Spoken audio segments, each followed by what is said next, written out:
Seorang ulama tabi'in dulu, dia lagi duduk sama tamunya. Sementara itu ada satu budak, ya, budaknya yang biasa hidangkan makanan.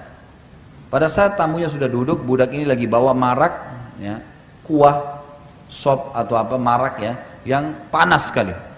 Tidak sengaja si budak ini mendidih ini, tidak sengaja budaknya kesentuh karpet, jatuh, tumpah semua marak di badan tuannya. Bayangin nih, kuah panas tumpah.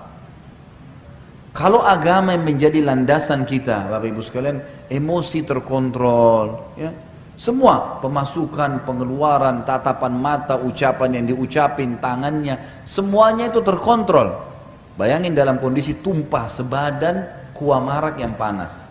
Apa yang terjadi? Si budak ini tahu pasti tuannya akan marah, manusiawi. Lalu dia mengatakan, wahai Tuan, Allah berfirman, wal qadhiminal ghaidha, dan orang yang bisa meredam emosinya pada. Jadi ghaidh itu emosi yang meluap-luap dan dalam kondisi benar loh ya. Anak kita salah nih, kita bisa mukul dia, tapi kita redam. Pada saat itu justru kita bisa marah dengan pegawai atau pembantu kita, tapi kita redam, gitu kan? Lalu tuannya mengatakan dia redam, baiklah. Tiba-tiba dia tarik nafas dan mengatakan baiklah. Lalu tuan pembantu budak ini pintar, karena dia paham agama, dia juga bilang, karena dia tidak sengaja tadi, bukan sengaja nuang. Dia bilang lanjutan ayat Tuan, wal afina anin nas, dan orang yang suka memaafkan orang. Tuannya bilang, afautu, saya sudah maafkan kamu. Lalu dilanjutkan kata budaknya, dan Allah berfirman Tuan penutupan ayat, wallahu yuhibbul muhsinin, Allah suka orang berbuat kebaikan. Kata tuannya, kau saya bebaskan dari keterbudakan. Bagaimana kalau ayat Al-Quran mengontrol seseorang? Luar biasa. Agama kalau dipegang teman-teman sekalian luar biasa. Dan Allah itu maha mengetahui, maha jeli, lembut, tahu semuanya. فَمَنْ يَعْمَلْ مِثْقَالَ ذَرَّةٍ خَيْرًا يَرَى. Siapa yang berbuat seperti biji sawi dari kebaikan, dia pasti lihat, pasti ada balasannya. وَمَنْ يَعْمَلْ مِثْقَالَ ذَرَّةٍ شَرًّا يَرَى. Siapa yang berbuat seperti biji sawi keburukan, pasti dia lihat hukumannya.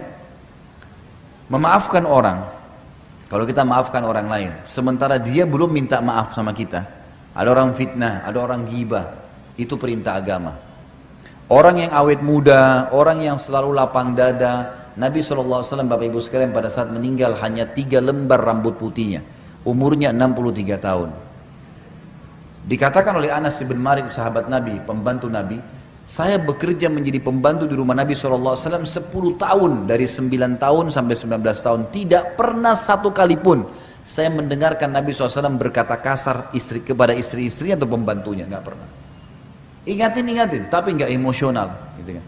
Sehingga Allah SWT berikan dia kelebihan yang luar biasa. Istrinya pun akhirnya jadi malu dengan Nabi SAW, karena orangnya tidak pernah marah, kecuali hukum Allah SWT dilanggar.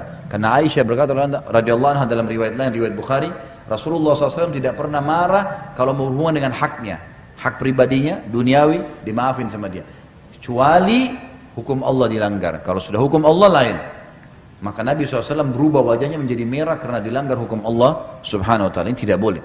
Nabi SAW mengingatkan dengan sangat tegas kalau masalah ini. Tapi tetap juga Nabi menggunakan ketegasan bukan kekerasan. Beda ya.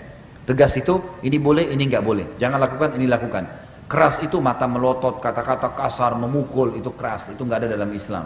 Tapi tegas boleh. Ini boleh, ini nggak boleh. Ini boleh, ini nggak boleh. Ini saya suka, ini saya nggak suka. Jadi jelas semuanya.